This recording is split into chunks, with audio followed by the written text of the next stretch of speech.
กับสบายดีทุกคนมื้อนี้พรเฮ็ดเวียก1 มื้อว่าพรสิเฮ็ดหยังไหนมื้อนี้พรสิถ่ายคลิป1 มื้อเด้อตอนเช้ามาเนาะพรก็เอากระตาสบู่ไปล้างหน้าอยู่น้ำห้วยเนาะแต่ก่อนอื่นเฮาต้องขี่รถได้เฮาบ่ได้ย่างเลยทุกคนเด้อแต่ว่าเบาะรถเฮานี่นะทุกคนมีแต่ขี่ไก่บ่แม่นมันมักจะขี่ตามนี่เลยทุกคนเอ้ยนี่พรเสร็จก่อนแรกเนาะเพราะว่าไก่เฮือนเฮานะทุกคนมันจะขี่ตามเบาะรถหรือว่ามันจะขี่ตามหัวรถนี่แหละเครื่องคองที่เฮาห้อยไว้อยู่ตารางเฮือนน่ะมีแต่ขี่ไก่เนาะแต่ว่าตอนนี้พรเอากระทาสบู่เนาะทุกคนเนาะเพราะว่ากระทาสบู่นี่เฮาสิไปล้างหน้าอยู่น้ำห้วยสะพานเนาะทุกคนเนาะแต่ก่อนอื่นเฮาก็ขี่รถไปประมาณ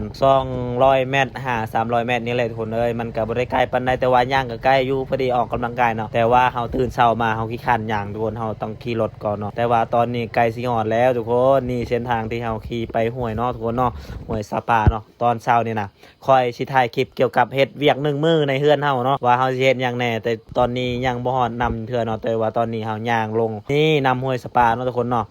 นี่เลยทุกคนนำใส่บรรยากาศตอนเช้าเนาะก็สิประมาณนี้เลยทุกคนแต่ว่าตอนนี้พรสิตั้งโทรศัพท์ไว้เนาะทุกคนเนาะนี่เฮาสิตั้งไว้อยู่นี่เลยเนาะหลังจากที่ตั้งไปแล้วทุกคนขาตั้งกล้องเฮามีปัญหาเนาะสุดท้ายแล้วโทรศัพท์ตกน้ำเนาะทุกคนเนาะนี่ตอนนี้เฮาก็เสร็จออกเนาะและตัวนี้แม่นขาตั้งกล้องเฮามันหักเลยทุกคนนี่เห็นบ่ปลาตัวเขาดึงเนี่ยมันข้างมันขัดนะทุกคนเขาดึงแบบมันยากอะไรนะดึงบ่ขึ้นเลยตัวนี้นะนี่ตัวนี้นะ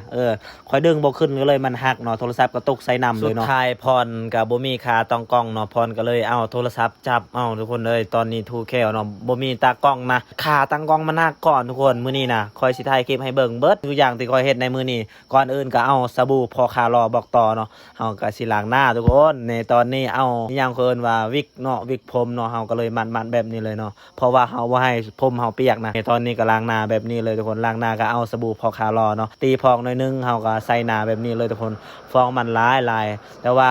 หน้าเฮามันบ่ได้เหมาะปานใดเนาะหลังจากที่ล้างหน้าไปแล้วเฮาก็เมื่อแบบโศกเศร้าเสียใจนะขาต้องกองเฮาก็หักเนาะทุกคนเนาะแบบโคตรเสียใจเลยเฮาซื้อมาหลายอันแล้วก็หักตลอดทุกคนเลยแต่ว่าเงินที่ตอบแทนกับที่เฮาเฮ็ดเก็บมันก็บ่มีหยังเนาะแต่ว่าเฮาความมักเนาะทุกคนเนาะฮอดเดือนเฮาก็สิกินข้าวเนาะเปิดมาก็เห็น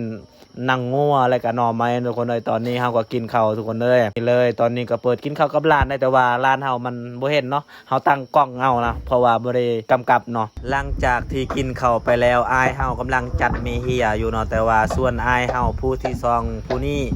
ผู้นี้นะเพิ่นก็จัดเมเฮียคือกันเนาะแต่ว่าเฮาก็สิจัดคือกันทุกคนเพราะว่าเฮาตั้งกล้องก่อนสิจัดนี้เฮาตั้งไว้สิประมาณนี้เลยทุกคนตอนนี้เฮาก็เอาเมเฮียจัดนี่แหละหน้าที่เวียกที่ค่อยเฮ็ดในมื้อนี้1 มื้อนะว่าเฮาสิเฮ็ดหยังแน่ทุกคนนี่เลยจัดเมเฮียแบบนี้เลยทุกคนเลยเพราะว่าจัดหลายคนเนาะให้มันแล้วไว้นะเพราะว่าเฮาสิเฮ็ดอันแปลงเราเข้านะทุกคนเนาะเพราะว่าเราเข้าของเฮานะผ้าของมันนี่ยังนะมันเปื่อยเบิดทุกคนเฮาก็เลยจัดเมเฮียแล้วก็สิซานผ้าของมันเนาะแต่ว่าตอนนี้เฮา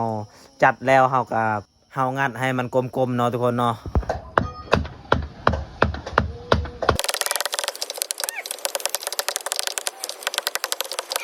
แล้วหลังจากที่เฮาจัดแล้วเนาะเฮาก็งัดให้มันกลมแบบนี้ทุกคนให้มันเป็นแป้นๆแบบนี้นะทุกคนเนาะให้มันเป็นแป้นๆหรือว่าแป้ๆนี่แหละทุกคนเลยหลังจากที่เป็นที่มอยเฮาก็ย้ายบอลใหม่อีกได้เพราะว่าถึกแสงแดดเนาะทุกคนเนาะหลังจากที่เฮาจัดเป็นที่มอยเฮาก็เอาไม้เหี่ยตัวนี้เนาะเฮา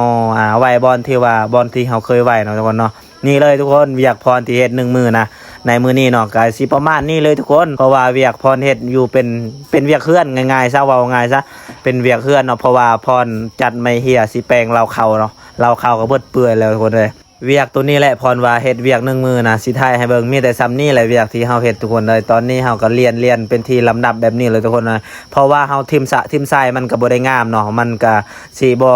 สะดุดตาของเฮานะว่าง่ายซะเบิ่งแล้วมันบ่งามเนาะแล้วหลังจากนี้นี่มือกลองของเฮาทุกคนเนาะนี่เด็กน้อยเนาะหรือว่าล้านเฮาเลยทุกคนเลยนี่อายเฮากำลังจัดแต่ส่วนเฮานะเฮาสิไปใส่กับทุกคน